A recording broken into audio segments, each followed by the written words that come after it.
Hi అందరికీ. ఈరోజైతే ఒక సింపుల్ అండ్ టేస్టీ రెసిపీ మీతో షేర్ చేస్తున్నాను. టేస్ట్ అయితే చాలా బాగుంటుంది.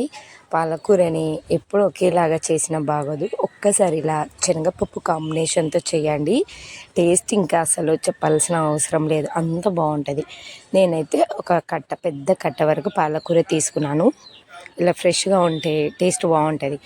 ఆకుకూరలు ఎప్పుడు తెచ్చుకున్నా నెక్స్ట్ డేనే చేసుకుంటే బాగుంటుంది టేస్ట్.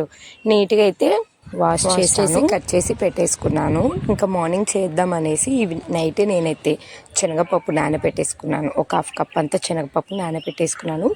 ఇలా మంచిగా నానిపోయింది.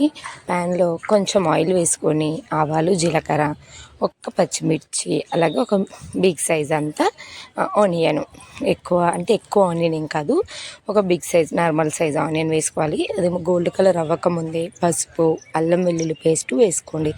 అల్లం వెల్లుల్లి పేస్ట్ పచ్చి వాసన పోయిన తర్వాతకి శనగపప్పు కూడా వేసుకోండి. ఆనియన్ వేగకముందే శనగపప్పు వేసుకోండి. మంచిగా ఆయిల్లో వేగితే టేస్ట్ బాగుంటుంది. నానిపోయింది కాబట్టి ఆయిల్లో కొంచెం సేపు వేగంగానే మనకు మంచి స్మెల్ వచ్చేస్తూనే ఉంటుంది. తర్వాతకి నీట్గా వాష్ చేసి కట్ చేసుకున్న పాలకూర కూడా వేసుకోండి. ఇంకా టమాటా అయితే ఇంకేం అవసరం లేదు. మామూలుగా అయితే పాలకూర టమాటా వద్దంటారు కదా, కాకపోతే పాలకూరని మనం మ్యాక్సిమం పప్పులోనే చేస్తాము, అంటే పప్పులో వేసి చేస్తాము. అలా కాకుండా ఇలా ట్రై చేయండి శనగపప్పుతో, టేస్ట్ చాలా బాగుంటుంది. పాలకూర మగ్గిపోయిన తర్వాతకి కొంచెం సాల్ట్, ధనియా పౌడర్, నార్మల్ కారం కాకుండా వెల్లుల్లి కారం, అంటే వెల్లిపాయలు వేసి కారం పెడతాం కదా, కారం పట్టిస్తాం కదా, అది వేసుకోండి. ఎంత స్పైసీ కావాలో అంత. నార్మల్ కారం కన్నా వెల్లుల్లి కారం చాలా బాగుంటుంది. ఇలా కలిపేసుకుంటే సరిపోతుంది. జస్ట్ 5-10 మినిట్స్లో అయిపోతుందండి, కర్రీ రెడీ అయిపోతుంది.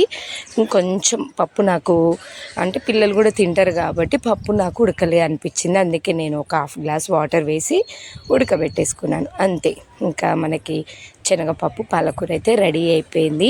ఎంతో టేస్ట్ ఉంటుంది. చపాతీలో ఇంకా పుల్కా బాగుంటుంది, వేడివేడి రైస్లో కూడా బాగుంటుందండి. డిఫరెంట్ టేస్ట్ ఉంటుంది.